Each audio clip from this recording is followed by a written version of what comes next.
పరలోకం దేవాది దేవుని యొక్క మరి నామములో మరి మన యొక్క అందరికీ సంఘానికి కూడి వచ్చిన ప్రతి బిడ్డకు యేసయ్య నామంలో శుభములు. దేవాది దేవుని దీవెనలండి. దేవుని యొక్క అత్యంత కృపను బట్టి మనము ఆయన యొక్క సన్నిధిలో కూర్చోగలుగుతున్నాము. దేవునికి స్తుతులు చెల్లిద్దాము. మరి ఈరోజు మనకి ఇవ్వబడిన వాక్యం ఏంటంటే లూకాసు వార్త 24వ అధ్యాయము 50 నుండి 53 వరకు.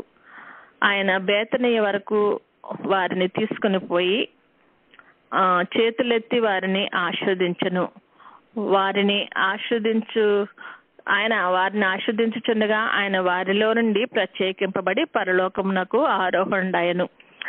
యాక్చువల్గా మరి ఈరోజు నిన్నటి దినమున మరి ఆరోహణ పండుగ అని మనం మరి మా సంఘాల్లో చేసుకుంటా ఉంటారండి. ఆరోహణ పండుగ అంటే మనం ప్రభు గారు పునరుద్ధానుడైన తర్వాత మరి 40 దినాలు మరి తన శిష్యులకు కనపడుతూ 11 సార్లు వారికి కనపడ్డారంట. కనపడుతూ వారిని మరి ధైర్యపరిచి బలపరిచి మరి ఆయన చనిపోయిన ఆయన మన నుండి వేరుపరచబడ్డారు అనేటువంటి ఆలోచన వారికి రాకుండా మరి ఆయన మన కొరకు మరి పరలోకమునకు వెళ్ళి మన కొరకు ఒక స్థలాన్ని సిద్ధపరిచి మనల్ని కూడా తనతో పాటు తీసుకుని వెళ్తాడు అనేటువంటి ఆ యొక్క మరి విశ్వాసాన్ని వారిలో బలపరిచి తర్వాత నేను వెళ్ళిపోతున్నానని మీరు భయపడొద్దు అని మరి నా తర్వాత మీకు ఒక ఆదరణకర్తనిస్తారు, ఆయన మీకు శక్తినిస్తారు అని చెప్పి మరి వారు ఏం చేయాలో అదంతా కూడా వారికి బోధించి మరి ఆకాశంనకు ఆరోహణ అయ్యటం కూడా వారు చూడగలిగారు. మరి ప్రభు చనిపోయినప్పుడు శిష్యులందరూ కూడా ఎంతగానో మరి బాధపడి చెదిరిపోయినటువంటి ఆ యొక్క శిష్యులు మరలా ప్రభు వారికి కనపడటం వల్ల మరి ఆయన వారితో పాటు మరి కలిసి మరి తిరగటం వల్ల వారికి మరలా ఒక మరి హోప్ అనేది వారిలోకి వచ్చిందనమాట. మరి అదేంటంటే మన ప్రభు చనిపోలేదు, కానీ పునరుద్ధానుడయ్యి సజీవంగా ఉన్నాడు ప్రభు అనేసి ఒక ఆదరణ వారికి కలిగింది. అదే కాకుండా వారితో పాటు కలిసి భోజించటం, మరి కలిసి చూడటం, ఆయన చేతులలో ఉన్నటువంటి ఆ యొక్క రంధ్రాలు చూపించటం, అవన్నీ కూడా మరి వారికి చూపించడం వల్ల వారిలో ధైర్యం వచ్చింది. ఇదివరకు పిరుగుతనంగా మరి మేడగదిలో కూర్చుని మరి లోకానికి భయపడి మరి వారు ఎంతో ఇదిగా భయపడుతూ ఉన్న ఆ యొక్క శిష్యులు మరి పరిశుద్ధాత్మను పొందిన తర్వాత బయటకు వచ్చి మరి వారు మరి ప్రజలకు మరి యేసే క్రీస్తుని బోధిస్తూ మరి వారందరినీ కూడా మరి బలపరిచినటువంటి దేవుడు మరి సమయమని మనం చూస్తున్నాము. అంటే మనము ఆది సంఘ కాలంలో క్రీస్తును సిలువ వేసిన వారు మరి క్రీస్తు యొక్క బిడ్డలకు కూడా ఎంతో భయంకరమైనటువంటి శ్రమలను మరి వారు కలిగించారని కూడా మనకు తెలుసు. అయినప్పటికీ ఆ టైంలో మొదలైనటువంటి ఆ యొక్క 12 మంది శిష్యుల ద్వారా మరి అనేక మంది వారితో కలవటం జరిగింది. ఇప్పుడు ప్రపంచంలో మరి క్రైస్తవులు అని పేరు పొందిన వారు ఎంతో మంది ఉన్నారు. అంటే క్రీస్తు సువార్త అంతగా ప్రబలటకు దేవుడు సహాయం దయచేశాడు. ప్రభు వెళ్ళిపోతూ ఆయన చెప్తున్నాడు అనమాట, నేను మరి వెళ్ళిపోతాను కాబట్టి మరి సువార్తను లోకమంత భూదిగంతాల వరకు మీరు సువార్త ప్రకటించండి అని చెప్తున్నాడు. అంటే మరి క్రైస్తవులుగా ఉన్న మనము చేయవలసిన బాధ్యత ఏంటంటే భూదిగంతాల వరకు ఆయన యొక్క సువార్తను ప్రకటించాలా. ఎందుకంటే ఆయన ఈ లోకమునకు వచ్చిన ప్రాధాన్యత ఏంటో ప్రతి మనిషి తెలుసుకోవాలంట. ఈ లోకంలో ఉన్న ప్రతి ఒక్క మరి మోకాలు ఆయన నామను వంగునట్లును, ఆయన ప్రతి నాలుక ఆయనే దేవుడని ఒప్పుకున్నట్లు కూడా మరి ఉండాలని మరి వాక్యంలో చెప్పబడుతుంది కదా. ఆ విధంగా చేయాలంటే మరి చాలా సువార్త ప్రకటింపబడాలన్నమాట. మరి ఇక్కడ మనం ముఖ్యంగా ఈరోజు చదువుకుంటున్నది ఏంటంటే మరి ఆయన ఆరోహణమై అన్నారు అని మనం నేర్చుకుంటున్నాము. పునరుద్ధానమైన ప్రభు మరి ఆరోహణమైన కూడా వారు చూశారు. పునరుద్ధానంకి ముందు మరి ప్రభు చనిపోయినప్పుడు చెదిరిపోయిన శిష్యులందరూ కూడా ఈ యొక్క ఆరోహణంలో ప్రభు వెళ్ళిపోయినప్పుడు, సిలువలో ఆయన ప్రాణాన్ని మరి వదిలి వెళ్ళిపోయినప్పుడు చెదిరిపోయిన వారు మరలా ఈ ఆరోహణ సమయంలో ఎంతో సంతోషంతో మరి ప్రభువుని హత్తుకుని జీవించినట్లుగా మనం చూస్తున్నాం అన్నమాట. మరి ఇక్కడ ఒలీవల కొండ అనే దాని మీద అంట ఒక చాపల్ ఉందంట, అంటే ఒక దేవాలయం ఉందన్నమాట. అక్కడ దాన్ని చాపెల్ ఆఫ్ అసెన్షన్ అంటారంట. అంటే ఒలీవల కొండ మీద నుండి ప్రభువు మరి ఆరోహణమై వెళ్ళిపోయారని, మరి అక్కడంట ఆయన ఇట్లా వెళ్ళిపోతున్నప్పుడు ఆయన పాదముల యొక్క ముద్ర అక్కడ పడిందని, దాని చుట్టూ ఏదో మరి చిన్న గోడలాగా మరి చిన్న ఫెన్సింగ్ లాగా కట్టి అందరికి చూపిస్తా ఉంటారట యెరూషలేంలో. మరి మనకు తెలీదు, కానీ నేను విన్నాను.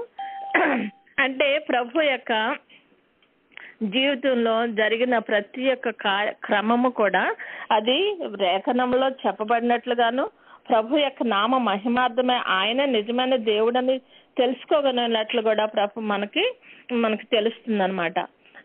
మరి ప్రభువులాగా మనము జీవించాలని ప్రభు యొక్క కోరిక. మరి ప్రభువులాగానే మనము కూడా మరి పునరుద్ధానం అవ్వాలి. ఈ యొక్క మరణమైనటువంటి పాపంతో మరణించిన మనము పునరుద్ధానమై లేచి ఆయనతో కూడా ఆరోహణమై ఆయనతో కూడా మరి కలిసి జీవించాలని ప్రభు యొక్క కోరిక అన్నమాట. మరి దీంట్లో ఆరోహణము అనగా మనము చాలా విషయాలు, అంటే చాలా మంది ఆరోహణం అయ్యారు అన్నది కూడా మనకు తెలుస్తుంది. మరి ఆ యొక్క ఆరోహణాల్లో ఒక 5 ఆరోహణాలు మనం ఇప్పుడు ప్రత్యేకంగా ధ్యానించుకుందాం. మొదటిది యెహోవా ఆరోహణం అట. యెహోవా ఆరోహణం అంటే యెహోవా ఆరోహణం ఏంటి? ఆయనే కదా మన ఉన్నత సింహాసనం మీద ఉన్న ఆయన. మరి ఆయన ఆరోహణం అంటే ఇప్పుడు కీర్తనల గ్రంథము 47:5 చదువుకుందాం.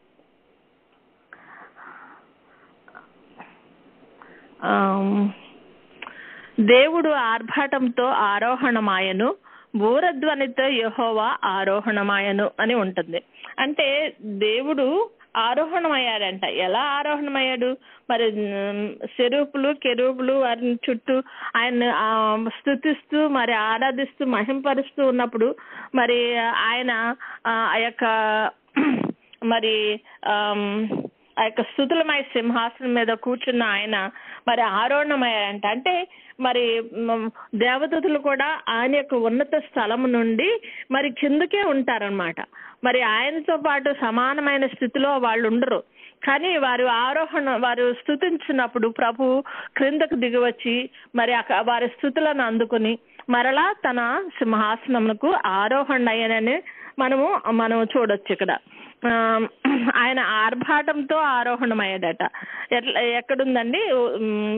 మరి దినవృత్తాంతముల గ్రంథంలో ఉంటుంది కదా, ఆర్భాటంతోను ప్రధాన దూత శబ్దంతోను అని. అంటే మరి మన దేవుడు ఆర్భాటంతోను ప్రధాన దూత శబ్దంతోను ఆయన దిగి వస్తున్నప్పుడు మరి దిగి వచ్చి మరలా మన స్థుతులను అందుకొని మనలను మరి తన యొద్దకు తీసుకుని వెళ్ళేటువంటి దేవాది దేవుడు మన దేవుడు. కాబట్టి దేవాది దేవుడి యొక్క ఆరోహణాన్ని మనము బయలుపరుస్తూ ప్రభువుకి, భక్తులకు, ప్రవక్తలకు, యేసయ్యకు, సంఘానికి ఉన్న ప్రత్యేకతలను మరి ఈ విషయంలో బయలుపరుస్తున్నారన్నమాట. ప్రభు పునరుద్ధానం తర్వాత మరి ఆయన మరి తన బిడ్డలకు కనపడుతున్నారు, తన 12 మంది శిష్యులకు కనబడుతున్నారు. ప్రభు ఒక్కరే మరి అప్పటి వరకు మరి దేవుని యొక్క వాక్య విషయంలో శ్రమ పడ్డారు, కష్టపడ్డారు, తన శిష్యులకు బోధిస్తా ఉన్నారు. కానీ వారు వింటున్నారు, కానీ దాన్ని గ్రహించలేని స్థితిలో ఉన్నారు. కానీ ప్రభు ఎప్పుడైతే పునరుద్ధానుడయ్యాడో, ఎప్పుడైతే వారి కళ్ళ ముందు పరలోకమునకు ఆరోహణమయ్యాడో అప్పుడు వాళ్ళకి తెలుస్తా ఉందన్నమాట, అయ్యో నిజము, దేవుడు మనకి చేస్తున్నటువంటి కార్యము నిజము. ఆయన చెప్పినటువంటి అన్ని విషయాలను కూడా వారు ధ్యానించుకుంటూ ఉన్నారన్నమాట. మరి ప్రభు అదే విధంగా వాళ్ళకి చెప్తున్నాడు, మీరు పైనుండి మీరు శక్తి పొందు వరకు పట్టణంలో నిల్చుండడి అని చెప్తున్నాడు. పట్టణం అనేది యేసయ్య కోరుకున్నటువంటి యెరూషలేము పట్టణం అని మనం గ్రహిస్తున్నాం కదా. మరి యెరూషలేము పట్టణంలో నిలిచి ఉండమని, అక్కడ ఉన్నప్పుడు వారు శక్తి పొందాలని, శక్తి పొందిన తర్వాతనే వారు మరి తన కార్యాలను జరిపించగలరని ప్రభు యొక్క మరి ఆలోచన. మరి ప్రభు కూడా మరి పరిశుద్ధాత్మని సహాయం చేతనే కదా మరి ఈ లోకంలోనికి రాగలిగారు. పరిశుద్ధాత్మ వలననే ఆమె గర్భం ధరించింది, పరిశుద్ధాత్మ వలననే ఆయన నడిపింపబడ్డారు. మరి ఆ విధంగా ప్రభు ఏ విధంగా అయితే నడిపింపబడ్డారో ఆయన బిడ్డలైన మనము కూడా అదే విధముగా ఆయన అడుగుజాడలను అనుసరించి నడుచుకోవాలని ప్రభు యొక్క కోరిక. అలాగే యెహెజ్కేలు 10:4 ఉంటుంది, యెహోవా మహిమ కెరూబుల పై నుండి ఆరోహణమై మందిరపు గడప దగ్గర దిగి నిలిచెను అంటాడు. అంటే ఈ ఆయన యొక్క ఆరోహణం అన్నమాట. యెహోవా యొక్క ఆరోహణం గురించి మనం మాట్లాడుతున్నాము, ప్రభు యొక్క ఆరోహణము. మరి అన్ని వైపులా మనము ప్రభుని మరి ఆరాధించేటువంటి మరి యొక్క ఆరోహణమై ఉందన్నమాట. అలాగే రెండవది ఏంటంటే భక్తుల యొక్క ఆరోహణము. మనకి ఎక్కువ సమయం లేదు కాబట్టి కొంచెం టూకీగా చెప్తానండి. మనము వివరంగా చెప్పుకుంటాక మనకున్న సమయం చాలదు కనుక. భక్తుల యొక్క ఆరోహణము. భక్తులైన వారు ఎవరు ఆరోహణమయ్యారండి? ఆదికాండంలో 5:23 నుండి 24 ఉంటుంది. హానోకు దేవునితో కూడా నడిచాడని, తర్వాత ప్రభు ఆయనను తీసుకుని పోయారని మనం చూస్తూ ఉంటాం కదా. అంటే మరి అలాగే ఆమోసు 3:3 ఉంటుంది, సమ్మతి లేకుండా మరి ఇద్దరు కూడి నడుతురా అని ఉంటుంది. అంటే మరి ఎంత సమ్మతితో ప్రభువుతో కూడా నడిచాడు హానోకు గారు అన్నది కూడా మనకి తెలుస్తూ ఉంటుంది అనమాట. అలాగే హెబ్రీలకు రాసిన పత్రిక 11:5 ఉంటుంది, విశ్వాసం బట్టి మరణము చూడకుండా హానోకు కొనుక్కోబడ్డాడని ఉంటుంది. అంటే ఎంత విశ్వాసం కలిగిన బిడ్డగా మరి హానోకు కొనుక్కోబడ్డాడంట. మరి అలాగే విశ్వాసం లేకుండా దేవునికి ఇష్టడైండట అసాధ్యం. అంటే దేవునికి ఇష్టడైన బిడ్డగా జీవించాడు హానోకు. ఆయన కూడా అదే విధంగా మరి 300 సంవత్సరాలు ప్రభువుతో కూడా నడిచిన తర్వాత భార్యలను బిడ్డలను కలిగి ఉండి కూడా మరి ప్రభువుతో కూడా నడవగలిగినటువంటి ఆ యొక్క ఉన్నత స్థితికి ఆయన రాబట్టి ఆయన మరణం చూడకుండా కొనుక్కోబడ్డాడట. అలాగే మనము కూడా విశ్వాసులము, మనము కూడా రేపొద్దున మరి ప్రభు మేఘాల మీదకు వచ్చే సమయం వస్తుంది. ఆ సమయానికి మనం సిద్ధపడాలని ప్రభు కోరుకుంటున్నాడు. మనం ఏ స్థితిలో ఉన్నాము? మనం సంఘానికి ఎత్తబడే సంఘంలో ఉండటానికి సిద్ధపడుతున్నామా, లేకపోతే మనం ఇక్కడ విడువబడే సంఘంలోకి ఉండటానికి సిద్ధపడుతున్నామా అని మనం మరొకసారి ఆలోచించుకోవాలండి. మరి హానోకు గారు దేవునితో కూడా నడిచి మరి ఆయన యొద్దకు చేరబడ్డారని మనము తెలుసుకుంటున్నాము. అలాగే మరి ఈ యొక్క హానోకు గారి గురించి చెప్పుకోవాలంటే చాలా ఉంది. ఆయన మరి ఆదాం మొదలుకొని 7వ వాడైన హానోకు వరకు అని వాక్యంలో చెప్పబడిందంటే మరి మొదట్లోనే ఆదిలోనే మరి యొక్క విశ్వాసాన్ని మనకు చూపించి ప్రభువుతో కూడా ఏ విధంగా నడవాలనేది భక్తులైన వారు, అంటే ఈ గొప్ప సాక్షి సమూహము అని చెప్తారండి. ఫిబ్రవరి పత్రిక 11వ అధ్యాయం అంటే సాక్షుల యొక్క మరి ఆ యొక్క మరి అధ్యాయం అదంతా. మరంటే ఈ యొక్క సాక్షులు అందరిని కూడా దేవుడు మన జీవితంలో ఎందుకు పెట్టాడంటే మనము వారిని అనుసరించి నడుచుకోవాలి. మరి అలాగే పరమగీతాల్లో కూడా ఉంటుంది కదా, మందుల అడుగుజాడలను బట్టి పొమ్ము అని చెప్పి వాక్యంలో చెప్పబడి ఉంటుంది. అంటే వీరందరూ కూడా ప్రభు యొక్క మందలాగా మరి ముందు నడుచుతున్నప్పుడు వారిని అనుసరించి మనం కూడా నడుచుకోవాలని దేవుడు ఈ వాక్యంలో మనకు బోధిస్తున్నాడండి. అలాగే మూడవదిగా మనము చూస్తున్నది ఏంటంటే ప్రవక్తల యొక్క ఆరోహణము. మరి ఏలియా గారు మరి ఆరోహణమై వెళ్ళాడని, అగ్ని రథాలు గుర్రాలు వచ్చి వాళ్ళని సెపరేట్ చేశాయని అని మనం ఎంతో చక్కగా వింటున్నాం కదండి. ఏలియా అంటే అనే మాటకు అర్థము శక్తి అని అర్థం అంట. హానోకు అనే మాటకు అర్థము ప్రతిష్ఠిత అని అర్థమట. అంటే ఏలియా గారు శక్తి కలిగిన ప్రవక్త. ఆయన కూడా మరి ప్రభు నిమిత్తమే రోషం కలిగిన బతికిన ప్రవక్త అని మనం వింటున్నాము. మరి అన్ని విషయాల్లోనూ మరి ఎంతో ధైర్యంగా మరి ప్రభు వాక్యాన్ని బోధిస్తూ చెడ్డగా ఉన్న వారిని మరి ధైర్యంగా ఖండించినటువంటి శక్తి గల ప్రవక్త అని మాత్రం మనం ఆయన గురించి మనము నేర్చుకోగలము. మరి ఆయన మరి వెళ్ళిపోయక ముందు మరి ఎలీషా గారిని మరి ప్రతిష్ఠించి మరి తనతో కూడా మరి అమ్మని అడిగినప్పుడు ఎలీషా గారు ఆయన్ని వెంబడించారు కదా. మరి ఆయన మరి ఈ లోకం నుండి కొనుక్కోబడక ముందు ఆయన మొదట గిల్గాల్కి వెళ్ళారంట. గిల్గాలు అంటే తొలగిపోవట అని అర్థం అనమాట. తొలగిపోవట అంటే మనము దేవునికి ఇష్టం లేని వారి దగ్గర నుండి మనము దేవునికి ఇష్టమైన రీతిలో నడుచుకునే బిడ్డలను మరి అనుసరించి నడుచుకోవాలన్నమాట. ఈ లోకం అనేది మనకు అట్రాక్షన్ ఎందుకు ఉంటుందంటే మన ప్రభువు నుండి ఏదో రకంగా మనము వేరైపోవాలి అనేటువంటి లోకాధికారి యొక్క ఆలోచన. కానీ మన ప్రభువు చెప్తున్నాడు లోకా నుండి మనము వేరైపోతేనే తప్ప మనం ప్రభువులో నిలిచిండలేమని మరి ప్రభువు చెప్తున్నారు. కాబట్టి ఈ గిల్గాల్ అనేది మన ప్రతి క్రైస్తవ జీవితంలోనూ ఉండాల్సిందనమాట. బేతేలు అనేది దానికి ఏం చెప్తామంటే ఆరాధన అని చెప్తాము. అంటే దేవునికి ఆరాధించిన స్థితిలో మనము ప్రతి మనిషి కూడా ఉండాలి. ప్రతి విషయంలోనూ దేవునికి కృతజ్ఞతాస్తుతులు చెల్లించాలి. ఇక్కడ మన శిష్యులు కూడా మరి అపోస్తల కార్యంలో ఉంటుంది కదా, వాళ్ళు మేడ గదిలో కూర్చున్న తర్వాత వాళ్ళు చెప్తున్నారు, వాళ్ళు మరి స్తుతిస్తా ఉన్నారంట. మేడ గదిలో కూర్చుని ప్రభువుని స్తుతించే స్థితిలో ఉన్నారన్నమాట.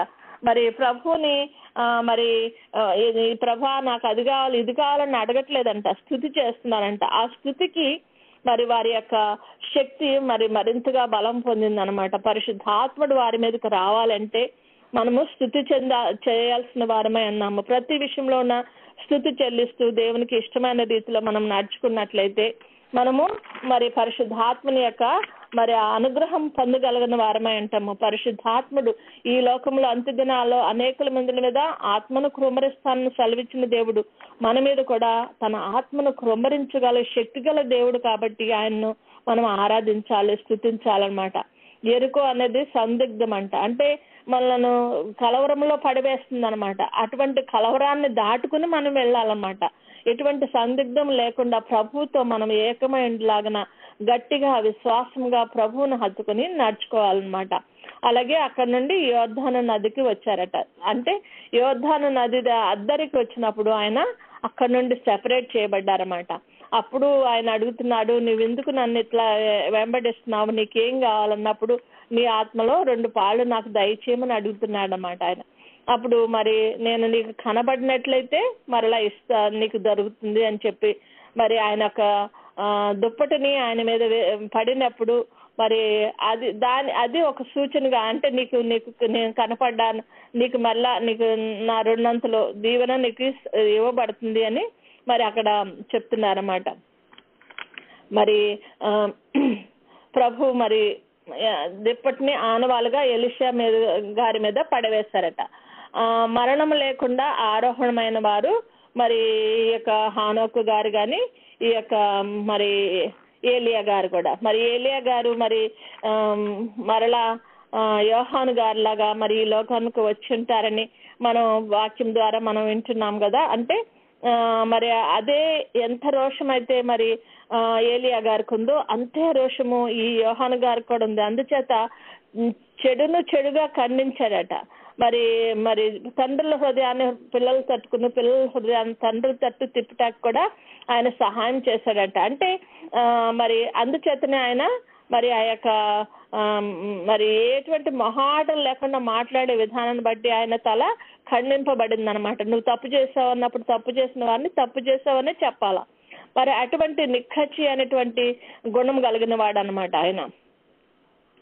మరి 4వదిగా మనం చెప్పుకోవాలంటే మరి 4వ దానికి వెళ్ళక ముందు మరి అంటే మనము ఏలియా గారి ద్వారా మనం ఏమి నేర్చుకుంటున్నాము అంటే మనము మరి ఏదైనా సరే మనము అవునంటే అవును కాదంటే కాదు అని ఉండవాలని మన వాక్యం ద్వారా నేర్చుకుంటున్నట్లుగా ప్రతి విషయంలోనూ ఒక క్రైస్తవుడిగా మనం అవునంటే అవును కాదంటే కాదు, చెడుని చెడుగా మనము ఖండించగలగాల.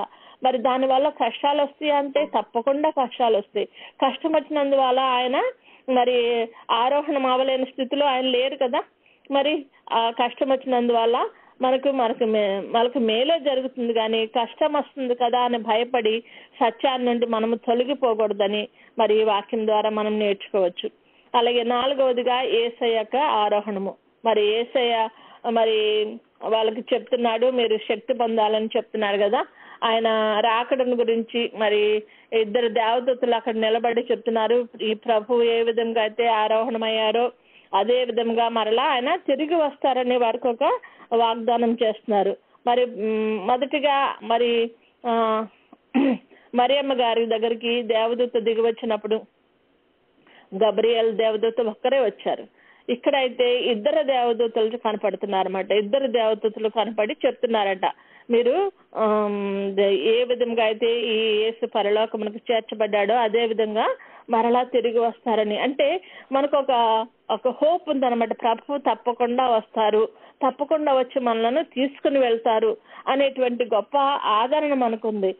అంటే ప్రభు మనలను విడిచి, లోకాన్ని విడిచి తండ్రి దగ్గరకు వెళ్తున్నారు.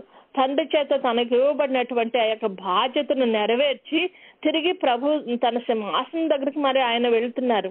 మరి అలాగని తనకి ఇష్టలైన బిడ్డలు మరి అదే విధంగా తనతో ఏకమై ఉండేలాగన, నేను ఏ విధంగా తండ్రితో ఏకమై ఉన్నానో అలాగే మీరు కూడా నాతో ఏకమై ఉండాలని ప్రభు కోరుకుంటున్నాడు. అట్టి స్థితిలో మనం ఉండాలంటే ప్రభువును అనుసరించి మనం నడుచుకోవాలి. ప్రభు మనకు చెప్పినట్లుగా చేయాలా. మరి అదే విధంగా ఆయన అంటున్నాడు, నేను అక్కడికి వెళ్ళి మీకు స్థలాన్ని సిద్ధపరుస్తాను అంటున్నాడు కదా. అంటే పరలోకంలో 4-5 ఎకరాలు కొనేసేసేసే నీకు ఇస్తాను అని కాదు ఇక్కడ. అదంతా కూడా ఆయనదే. పరలోకం అనేది ఆయనకు సంబంధించింది. అక్కడ మనకు స్థలము సిద్ధపరచాలంటే మనము ఆ స్థలాల్లో ఉండటానికి యోగ్యులముగా ఈ లోకంలో మనము తయారు కావాలని ప్రభు యొక్క ఆలోచన. కాబట్టి అక్కడ స్థలము సిద్ధపరచాలంటే మనము ఈ లోకంలో ఏ విధంగా మనము సిద్ధపడుతున్నాము. మరి ఈ లోకంలో ఉండగా మనకి అది కావాలి, ఇది కావాలి, ఇది కావాలని అనుకుంటాము. ప్రతిది కూడా ప్రభు చేత ఇవ్వబడుతుంది మనకి. కానీ దేనికి ప్రాధాన్యత ఇవ్వాలనేది మనం తెలుసుకోవాలి. మరి టేబుల్ మీద ఎన్నో రకాలైన పదార్థాలు ఉన్నాయి అనుకోండి, నీ కడుపుకి ఏది పడుతుందో అది మాత్రమే తింటేనే మనకు జీర్ణించుకుంటాము. ఉంది కదా అని ప్రతిదీ తినేయం కదా.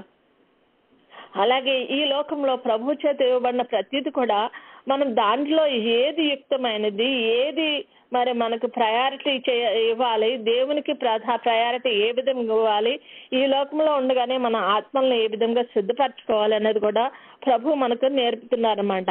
మరి ప్రభు మరి ఆయన తన నామమును ఎన్నటన్నిటికీ మరి ఘనపరిచేటువంటి దేవాది దేవుడు మన దేవుడు అన్నమాట. మరి ఆయన మన దేహమును ఆయనకు ఒక దేవాలయంగా చేసుకుంటానంటున్నాడు. తన ఆత్మ చేత మనలను నింపి మనలను ఒక దేవాలయంగా మరి తను మార్చుకుంటానంటున్నాడు. అట్టి స్థితికి మనం కూడా మరి వెళ్ళాలని ప్రభు కోరుకుంటున్నాడు. ప్రభు తన కార్యాన్ని ఏ విధంగా అయితే ముగించుకున్నాడో అలాగే విశ్వాస కూడా ఈ లోక ప్రయాణంలో తన యొక్క కార్యక్రమాన్ని, తనకి ఇవ్వబడినటువంటి బాధ్యతను ముగించుకుని మనము వెళ్ళాలని ప్రభు యొక్క కోరిక. మరి తిమోతి 3:15 ఉంటుందని, 16వ అధ్యాయంలో ఉంటుంది.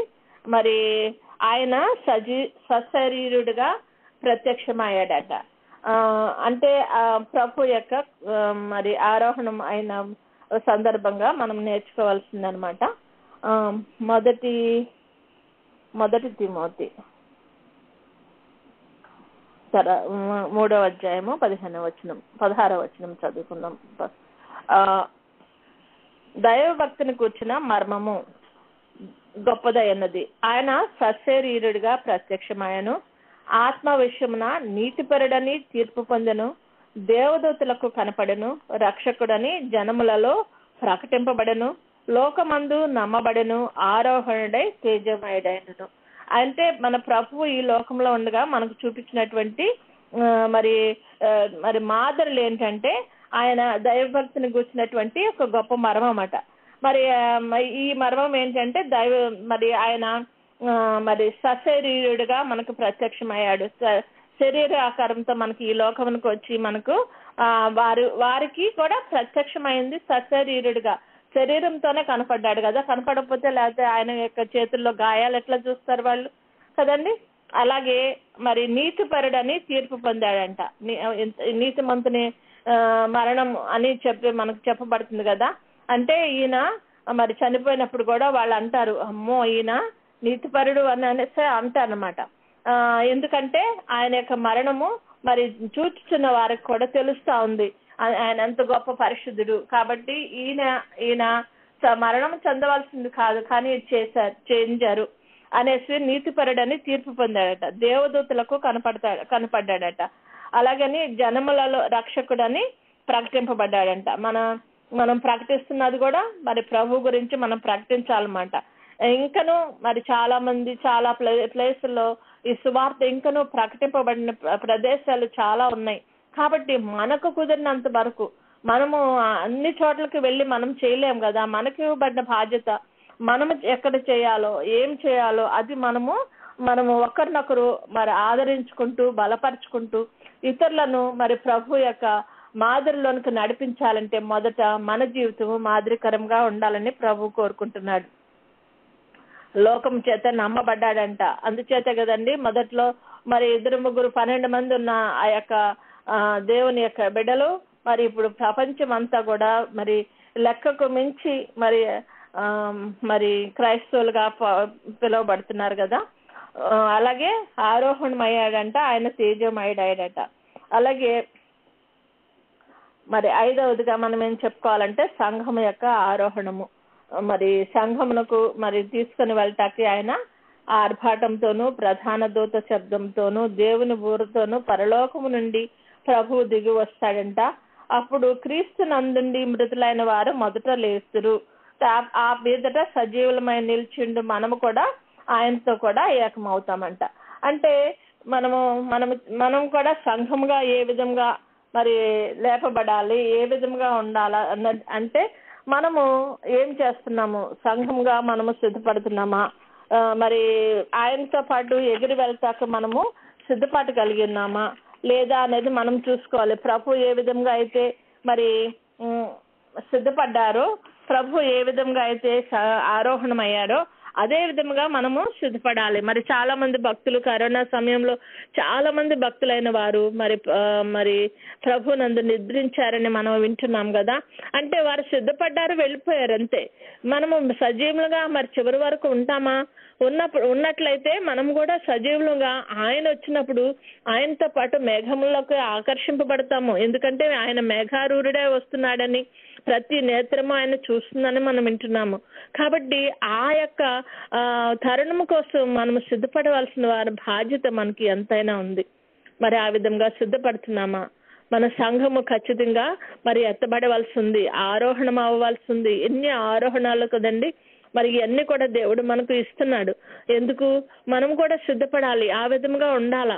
ఆ విధంగా సిద్ధపాటు కలిగినప్పుడే ఏ విధంగా అయితే ఈ లోకం నుండి మనం ప్రత్యేకపరచుకుని ప్రభు కొరకు సిద్ధపాటు కలిగి ఉన్నట్లయితే మరి ఏ విధంగా అయితే తన శిష్యులైన వారు 12 మంది కూడా మరి యొక్క మేడగదిలో ఉన్నప్పుడు వారిని వారు ప్రత్యేకించుకున్నారు ప్రభు యొక్క శక్తి కొరకు, ప్రభు యొక్క నుండి వచ్చేటువంటి ఆ యొక్క పరిశుద్ధాత్మని కొరకు వారిని వారు సెపరేట్ చేసుకుని ఆ యొక్క మేడగదిలో ఉండి మరి వారి స్తుతులు చెల్లించుచుండగా పరిశుద్ధాత్ముడు వారి మీదకు వాలినట్లుగా మరి ఈ దినాల్లో అంత్య దినాల్లో ఉన్న మన మీద కూడా ప్రభు తన శక్తిని కుమ్మరించాలని మరి ఆయన మనందరినీ మన పరిశుద్ధాత్మతో నింపి మనలను రాకడకు సిద్ధపరచాలని మనం కోరుకునవలసిన వారమే అన్నాము. అది మొదటగా కోరుకునవలసిన వారమే అన్నామంటే ఏ విధంగా కోరుకుంటామంటే మనకు ముందు తెలియాలి కదా. మరి ఇప్పుడు ఏదన్నా ఉన్నాయనుకోండి, ఈ వైటమిన్ వేసుకుంటే దీనికి నీకు బలం అండి, లేకపోతే ఈ యాంటీబయాటిక్ వేసుకుంటే దీనికి మంచిదండి అని ఎవరైనా చెప్పారనుకోండి, అది దాన్ని బట్టే మనం వేసుకుంటాము. మరి దేవుడు కూడా చెప్తున్నాడు, మరి ఈ విధంగా మీరు సిద్ధపడాలి, మిమ్మల్ని తీసుకెళ్తాక నేను వస్తున్నాను అని చెప్పినప్పుడు ఈ అంత్య దినాల్లో మనము ఈ లోక పోకడలకు మనము లోనైపోయి మనం ప్రభు నుండి వేరైపోకుండా లోకము నుండి మనము ప్రభు కొరకు వేరవ్వాల్సిన పరిస్థితిలో ఉన్నాము. కాబట్టి మనల్ని మనము పరీక్షించుకుందాము, మనల్ని మనము ప్రత్యేకించుకుందాము, ప్రభు కొరకు బతుకుదాము. ప్రభు యొక్క శక్తిని మనం పొంది ప్రభుతో పాటు రాకడలో ఎత్తబడగలిగిన స్థితికి మనం అందరం ఎదిగినట్లు దేవుడు మనలను, మన బిడ్డలను, మన కుటుంబాలను ఆశీర్వదించి మనలను నడిపించిన గాక. గాడ్ బ్లెస్ యు ఆల్ అండి. Have a blessed day. మనం ఇప్పుడు సన్నిధిలోకి వెళ్దాం.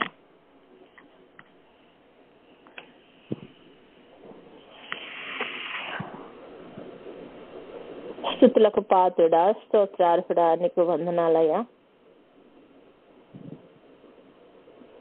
నాయన, మేము నీ సన్నిధిలో కూర్చుంటకు ప్రభా ఈ దినాన్ని మేము ఏర్పరచుకుని నీ సన్నిధానంలో కూర్చుంటకు ప్రభా మేము వచ్చిండగా నా ప్రభా మాకు ముందుగానే నువ్వు వచ్చి ప్రభా నాయన సింహాసనాసీనుడు అయినా తండ్రి మా స్తుతుల కొరకు ఎదురు చూచుచున్న దేవాది దేవా నీకు వందనాలు అని ప్రభుకి వందనాలు చెల్లించుకుందాం. ఆయన బంగారు పాదముల యొద్ద మనము ఆశ్రయిద్దాము. మరియ ఏ విధంగా అయితే ఆయన యొక్క పాద సన్నిధిని కోరుకున్నదో, ఉత్తమమైన దాన్ని ఏర్పరచుకున్నదో, ఆ విధంగా మనము కూడా ఉత్తమమైన ఆయన పాద సన్నిధిని కోరుకుందాం.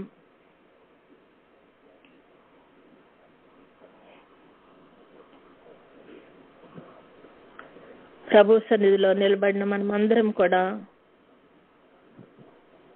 మన యొక్క పాపములను ఒప్పుకుందాం. ఎందుకంటే పాపములు క్షమించుటకు మనిషి కుమారునికి మాత్రమే అధికారం ఉందని మన వాక్యంలో నేర్చుకుంటున్నాం కదా. బిడ్డ పుట్టాడు కదా, పుట్టే వరకు పుట్టాలని కోరుకున్న మనము బిడ్డ ఏ విధంగా ఎదగాలి అనే ఆలోచన కూడా మనకు ఉండాలి కదా. పుట్టాడు కదా అని వాడిని వదిలేం మనం.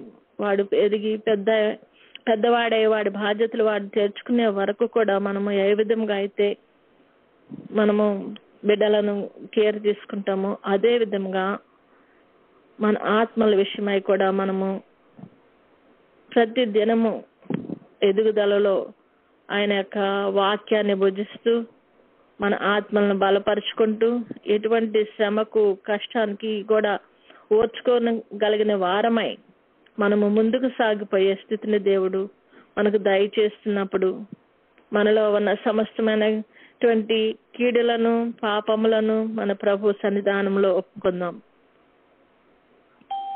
మనలను మనము శుభ్రం చేసుకున్నప్పుడు మనంతటా మనము చేసుకోలేనటువంటి కార్యములు ప్రభు సన్నిధిలో ప్రభు చేత శుద్ధిపడటకు మనము ఆయన సన్నిధానంలో ఉన్న మనము ప్రభు దగ్గర మన పాపములు ఒప్పుకుందాం. ఆయన రక్తం చేత శుద్ధిపరచబడదాం.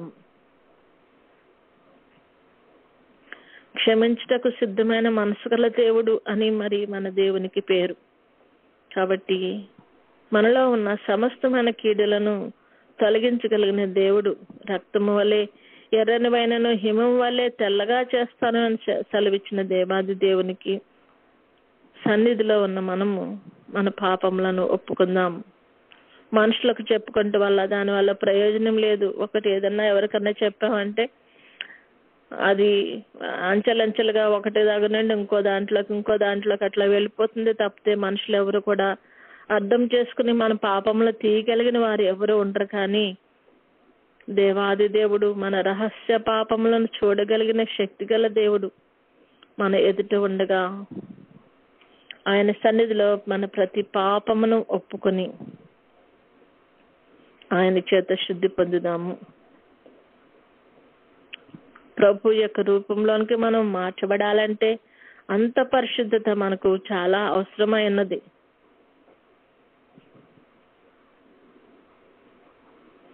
పాపంలో ఒప్పుకున్న మనము తీర్మానించుకుందాం, ప్రభా నేను ఇప్పటి వరకు ఒప్పుకున్న ప్రతి పాపం మరొకసారి దాన్ని చేయకుండా ఉండాలని నేను తీర్మానించుకుంటున్నానయ్యా. మరొకసారి ఆ పాప మరకలు మాకు అంటకుండా ప్రభా నా తండ్రి ఉండాలని తీర్మానించుకుంటున్నామయ్యా. మాకు సహాయం దయచేయండి ప్రభా అని ప్రభు సన్నిధిలో తీర్మానించుకుందాం. మేము తీర్మానించుకున్న ప్రతి విషయము తండ్రి నాయన బలముతో దాన్ని చేయగలుగుటకు నీ ఆత్మ సహాయం దయచేయమని ప్రభుని వేడుకుందాం.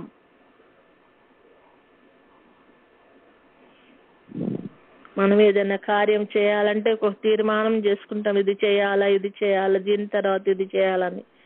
అదే విధముగా పాపములు ఒప్పుకున్న మనము మరి ఒకసారి ఆ పాపముల యొక్క ఆ యొక్క డాగులు మన మీద పడకుండానట్లు, ఆ మచ్చలు మన మీద లేకుండానట్లు మనం మరి ఒకసారి దాని దరిదాపులకు వెళ్లకుండా ఉండటానికి మనము తీర్మానించుకుందాం.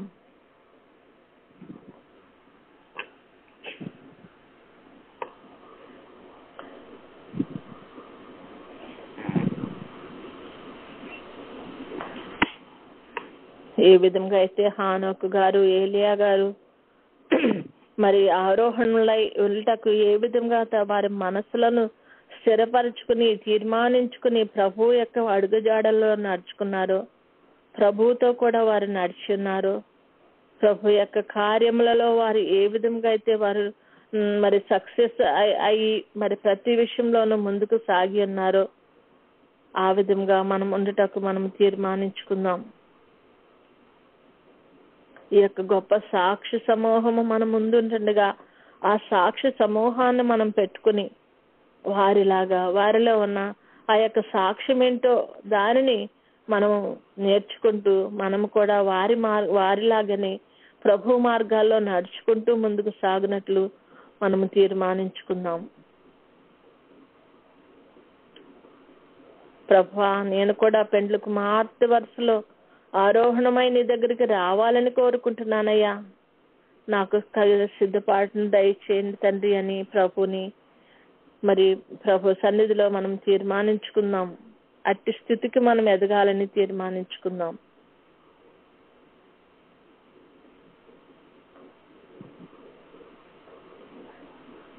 నిష్కల్మషుడు, నిర్దోషి అయిన ప్రభు యొక్క మాదిరిని అనుసరించి నడుచుకుంటకు మనము తీర్మానించుకుందాం.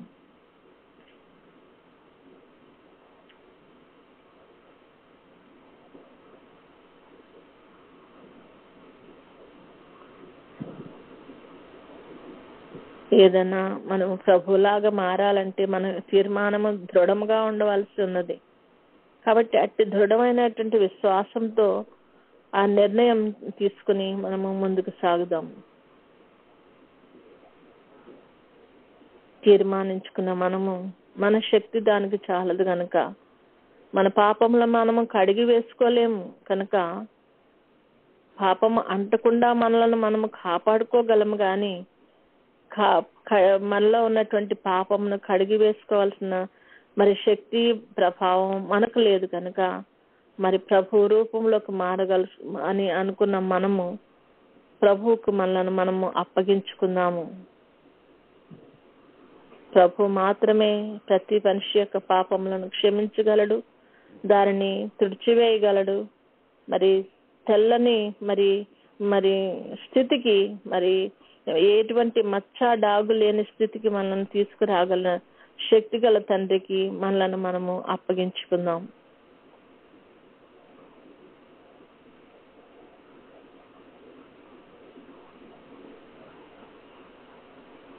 మనం ఎంతో మెలకుగా ఉండి ఎటువంటి డాగు మన మీద పడకుండానట్లు మనం జాగ్రత్త పడవాలని, అంతకుముందు ఉన్న పాపములు కూడా కడిగి వేసుకున్నప్పుడే, శుద్ధి చేయబడినప్పుడే మనము ప్రభు రూపంలోనికి మారగలము. ఆయన యొక్క ప్రభావాన్ని మనం ధరించుకోగలము. కనుక ప్రభువుకి మనలను మనము సమర్పించుకుందాం.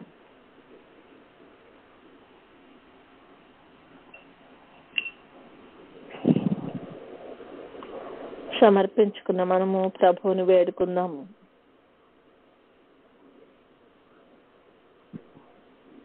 పరిశుద్ధుడా, నీవు ఈ లోకమునకు వచ్చిన ఆయన మాకొక మాదిరికరమైన జీవితాన్ని చూపించిన ప్రభా, నువ్వు పునరుద్ధానుడివై ఈ లోకాన్ని జయించిన ప్రభా, లేచిన దేవాది దేవా, మరి అదే విధంగా నా తండ్రి నాయన, మరి నీ బిడ్డలైన వారిని బలపరుస్తూ నీలో స్థిరపరుచుకుంటూ నా ప్రభా, నీలో నాటుకుంటూ నా ప్రభా, బిడ్డలను ప్రభా ఆదరిస్తూ నాయన, నీవు తండ్రి యొద్దకు మరలా నీ పనిని ప్రభా సంపూర్తి చేసుకుని ఏ విధంగా వెళ్ళి ఉన్నావో నాయన, ఆ విధంగా నా ప్రభా నీవు మమ్మల్ని ఈ లోకంలోనికి పెట్టి నా తండ్రి నాయన, నీ వాక్యముల చేత మమ్మల్ని బలపరుస్తూ నాయన నీ రూపంలోనికి మార్చుకుంటకు నువ్వు చేస్తున్న ప్రతి ప్రయత్నం విషయంలోనూ మేము తండ్రి నాయన నీకు సహకరిస్తూ నా ప్రభా నీతో సమ్మతి కలిగి ప్రభా నడుచుటకు ప్రభా మాకు సహాయం దయచేయండి నాయన. నీతో నడిచి ప్రభా నా తండ్రి నీ ఎద్దుకు కొనుక్కోబడి దినాముల కొరకు ప్రభా మేము ఎదురు చూడగలిగే స్థితిలోకి మమ్మల్ని ఉంచమని ప్రభుని వేడుకుందాం. అంత్య దినాల్లో ఉంటున్నాము, అపాయకరమైన కాలాల్లో ఉంటున్నామని మనం వాక్యంలో చెప్పబడిన రీతిగా సమస్తము కూడా ఆయన రాకముందు ఏమి జరుగుతుందో వాక్యంలో ప్రకటించిన విధంగా జరుగుతున్నట్లుగా మనం గమనిస్తున్న మనము మరి అదే ప్రకారము మనము కూడా సిద్ధపాటు కలిగి ఉండాలని ప్రభు వాక్యంలో చెప్పబడిన రీతిగా మనం సిద్ధపట్టకు తగిన శక్తి గలవారు మగునట్లు దేవుణ్ణి వేడుకుందాం.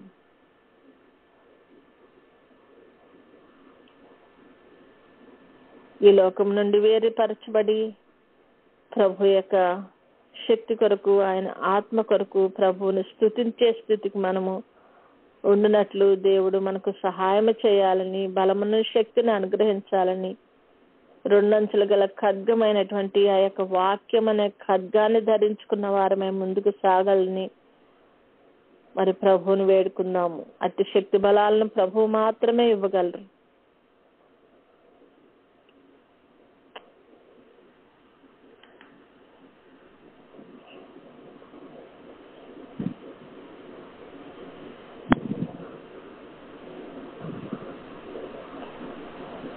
జారుడు నేల మీద నిలవబడకుండా క్రీస్తు అనే బండ మీద స్థిరముగా నిలవబడిన స్థితిలో మనం ఉండటకు దేవుడు మనకు సహాయం చేయాలని ప్రభువుని వేడుకుందాం. ఒకసారి మనం తీర్మానించుకుని మనం ఇంకనూ జారుడు నేల మీద ఉన్నప్పటికీ ప్రభు వైపు తిరిగినట్లయితే ప్రభువు మనము జారి పడకుండా మన పాదములను ఎత్తి పట్టుకోగలిగిన శక్తి గల దేవుడు.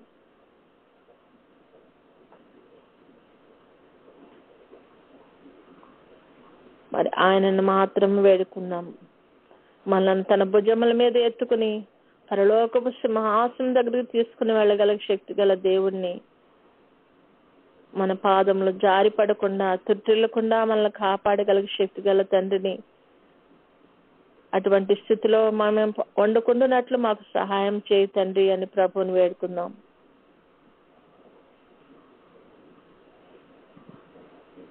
తన మహిమ ఎదుట మనల్ని నిర్దోషులుగా నిలబెట్టగలిగిన శక్తి గల తండ్రిని వేడుకుందాం. అట్టి స్థితికి మనల్ని సిద్ధపరచమని. సిద్ధపాటు లేకుండా మనం ఏమీ చేయలేము. విశ్వాసం లేకుండా దేవునికి ఇష్టడైనట అసాధ్యము అని సెలవిచ్చినట్లుగా మనం విశ్వాసంతో ప్రభువుని వేడుకుందాం.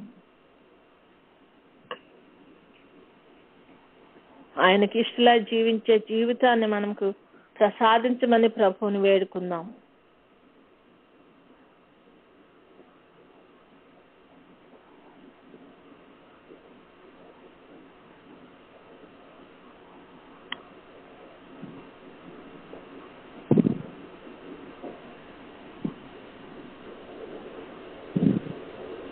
నాయనా మేమే కాదు ప్రభా, మేము మా కుటుంబాలు, మా స్పౌసెస్, మా బిడ్డలు ప్రభా, మా తల్లిదండ్రులు నాయన, మా అక్క చెల్లెండ్రు తండ్రి నాయన, మా స్నేహితులు, మా బంధుమిత్రులు ప్రతి వారిని కూడా నీ యొక్క నాయన బూరధ్వనిని వినగలిగే స్థితిని ప్రభా మీరు సహాయం దయచేయమని ప్రభుని వేడుకుందాం.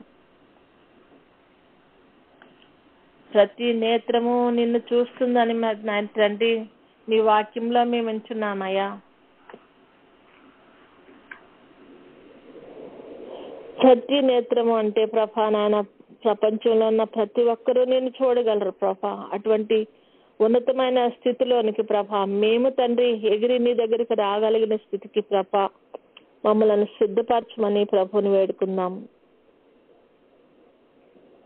ఇక్కడ విడవబడిన వారికి 7 ఏండ్ల శ్రమ ఉంటుందని వింటున్నామయ్యా. ఆ శ్రమలలో మేము పాలువారమై వండుకున్నట్లు ప్రభా మా కుటుంబంలో ఒక్కదక్క కూడా విడవబడకుండా నాయన ప్రతి వారు నీ రక్షణ పాత్రను చేకూర్చుకుని నాయన నిన్ను ఎదుర్కొనగలిగే స్థితిని ప్రభా మాకు మా కుటుంబాలకు దయచేయమని ప్రభుని పాదాలు పట్టుకుని వేడుకుందాం.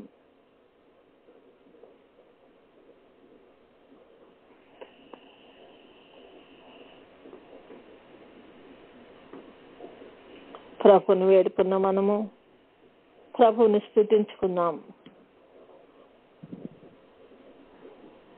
దేవాది దేవా నీకు వందనాలు, మహోన్నతుడా నీకు వందనాలు, సర్వశక్తిమంతుడా నీకు స్తుతులు స్తోత్రాలయ్యా.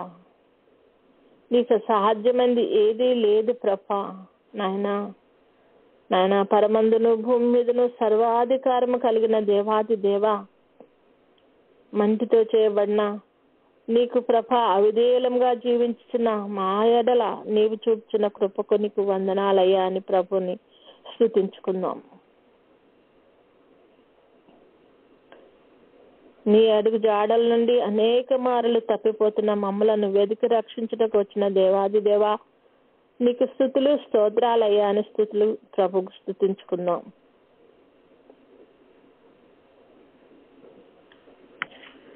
మేము ఏ పాటి వారం ప్రభా నాయనా, నీ యొక్క మహాకృపను బట్టి మమ్మలను ప్రభా నీ కుమారులుగా చేసుకుని నా తండ్రి నీతో ఏ విధంగా ఏకమై ఉన్నారో ఆ విధంగా మేము కూడా నీతో ఏకమై ఉండాలని ఒక సంఘాన్ని ప్రభా నీకు వధువుగా తండ్రి నాయన ఏర్పరచుకున్న దేవాది దేవా నీకు వందనాలు చెల్లిస్తున్నామని ప్రభువుకు వందనాలు చెల్లిద్దాం. నీతో మేము ఏకమై ఉండాలంటే నీ రూపంలోనికి మేము రావాలని ప్రభా నా తండ్రి మాకు బోధించుచున్న తండ్రి, దానికి తగినటువంటి శక్తిని బలాన్ని కూడా మాకు అనుగ్రహించిన దేవాది దేవా నీ పరిశుద్ధాత్మ సహాయం చేత మా హృదయాలను తెరిచి నా తండ్రి నాయన మమ్మల్ని సిద్ధపరచుచున్న విధానానికే నీకు వందనాలు చెల్లిస్తున్నామయ్యా. మేము తప్పిపోకుండా తొట్టిల్లకుండా కాపాడగలిగిన శక్తి గల దేవుడు నీవు మాకు తోడుగా ఉన్నందుకు నీకు వందనాలు చెల్లిస్తున్నామయ్యా.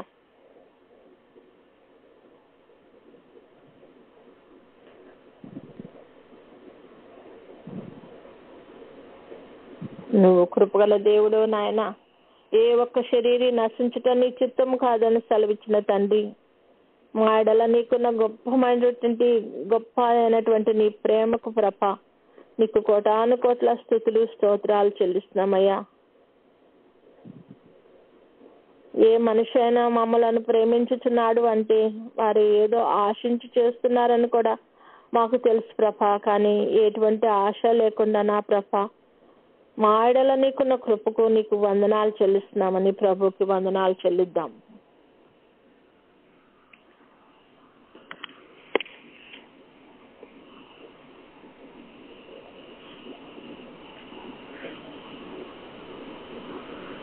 నీ యొక్క మరి గొప్పదైనటువంటి ఆ ఆరోహణం అనేటువంటి దానిలో ప్రభ మేము కూడా పాల్గొనగలిగినట్లు ప్రభ కృపను అనుగ్రహించండి నాయన.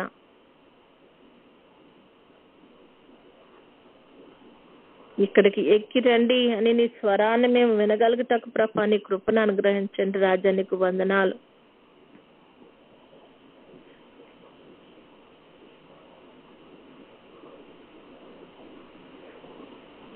మా చెవులను తెరిచి నాయన నువ్వు ప్రధాన దూత శబ్దంతో బూరతోనూ శబ్దంతోనూ వచ్చినప్పుడు ప్రభ దాన్ని వినగలుగుటకు నాయన నిన్ను కన్నులారా ప్రభ ప్రతి నేత్రము చూచి నన్ను సెలవిచ్చిన దేవా, మేము నిన్ను కన్నులారా చూడగలిగిన స్థితిలోకి మమ్మలను తయారు చేసేటకు ప్రభ నువ్వు చేస్తున్న ప్రతి ప్రయత్నానికి నాయన నీకు కోటాను కోట్ల స్తుతులు స్తోత్రాలు చెల్లిస్తున్నామయ్యా. మాతో పాటు నీ సింహాసనం మీద నీతో పాటు మమ్మల్ని కూర్చుండి పెట్టుకునే దేవాది దేవా నీకు వందనాలు ప్రభా. నీ యొక్క ప్రణాళికకై నీకు స్తుతులు స్తోత్రాలు చెల్లిస్తున్నాం. దేవుని స్తుతించిన మనము ప్రభు కొరకు కొద్ది నిమిషాలు మనము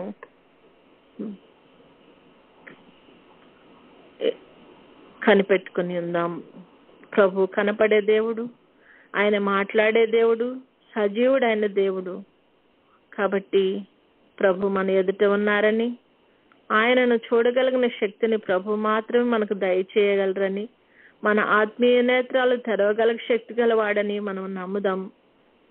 మరి పౌలు గారు ఏ విధంగా అయితే దమస్కు దారిలో ఉన్నప్పుడు మరి ఆయన కళ్ళు పోగొట్టుకున్నప్పుడు మరి అననీయ అని ఆయన వచ్చి వారి మీద చేతులుంచి ప్రార్థించినప్పుడు పొరల వంటివి రాలిపోయినాయట. అలాగే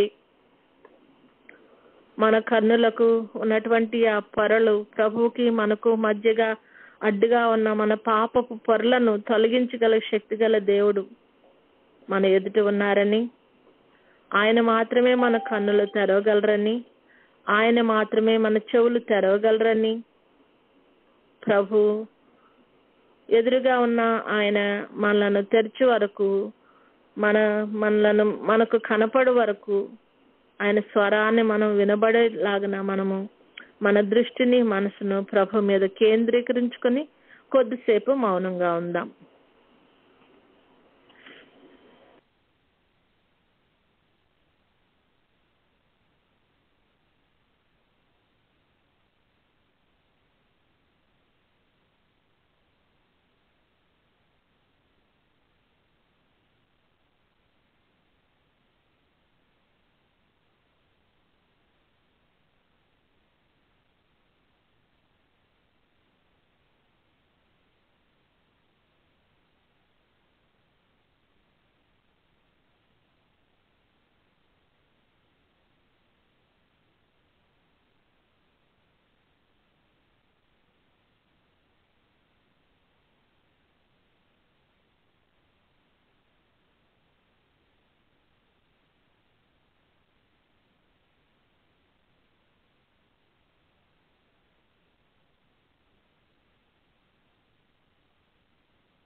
వందనములు నీకు, శుభవందనములు నీకు, వందనములు నీకు, శుభవందనములు నీకు, ఆనందముతో కూడిన నా హృదయ వందనములు నీకు. పరిశుద్ధ పరమ తండ్రి నీకు వందనాలయ్యా. మరి ఈ జన్మన మాకు ఇచ్చినటువంటి నీ సన్నిధి భాగ్యముకే నీకు వందనాలు చెల్లిస్తున్నామయ్యా. నిన్ను చూడగలుగుటకు, నీ మాట వినగలుగుటకు ప్రభ, మమ్మలను ప్రభ నీ సన్నిధిలో ప్రభ కూర్చుండి పెట్టుకున్న విధానానికే నీకు వందనాలు చెల్లిస్తున్నాం. ప్రతి దినము ప్రభ నాయన నీ గడప యుద్ధ నుండి నాయన నీ యొక్క తండ్రి జ్ఞాన వచనములు వినుచుటకును, నిన్ను చూడగలుగుటకు నాయన మీరు మాకు సహాయం దయచేసి ముందుకు నడిపించమని అడుగుచున్నాం రాజా. నీకు వందనాలు నాయన ప్రభ. నీ ఆత్మ సహాయం చేత మాకున్నటువంటి మా కన్నులకు ఉన్నటువంటి పొరలను తీసివేసిన ప్రభ, నిన్ను ముఖాముఖిగా చూడగలిగిన స్థితికి ప్రభ మమ్మల్ని సిద్ధపరచండి నాయన. నీవు ఏ ఉద్దేశంతో ప్రభ మమ్మల్ని ఏర్పరచుకుని నాయన ఈ యొక్క మరి తండ్రి నాయన యేసయ్య మినిస్ట్రీస్ లో కూర్చుండబెట్టుకుని నాయన మాకు ప్రభ నాయన నీ యొక్క తండ్రి నాయన ప్రభ మరి మార్గంలను తెలుపుతూ మమ్మల్ని ముందుకు నడిపిస్తున్న దేవాది దేవా నీకు వందనాలు.